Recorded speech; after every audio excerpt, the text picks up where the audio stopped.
बिस्मिल्लाहिर्रहमानिर्रहीम। अस्सलाम वालेकुम नाज़रीन, आप दिख रहे हैं अमान टीवी यूट्यूब चैनल। नाज़रीन, अहम अपडेट आपके साथ शेयर करने जा रहे हैं। उससे पहले गुजारिश है कि हमारे चैनल को सब्सक्राइब कर लें और वीडियो को लाइक करें ताकि हर नई आने वाली वीडियो आप तक बर वक्त पहुँच सके।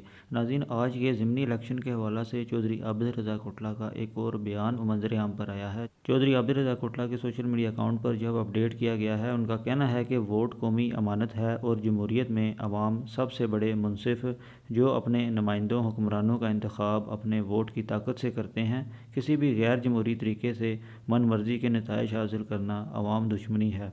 सियासतदानों को अवाम का फ़ैसला कबूल करने का हौसला पैदा करना चाहिए और मुआशी इस्तेहकाम के लिए सियासी इस्तेहकाम नागुज़ीर है। पाकिस्तान का मसला महंगाई और बेरोज़गारी है और अवाम को इस दलदल से निकालने के लिए इक़दामात वक्त की सबसे अहम ज़रूरत है और मईशत में बेहतरी लाने वाला मुल्क व कौम का सबसे बड़ा मोहसिन होगा। उम्मीद है कि अपनी मर्ज़ी अवाम पर मुसल्लत करने की बजाय अवाम को अपने नुमाइंदे मुंतखब करने का हक़ दिया जाएगा। ये कहना है चौधरी आबिद रज़ा कोटला का, साबिक़ MNA हल्का NA 62। मज़ीद अपडेट्स के लिए देखते रहें अवान टीवी।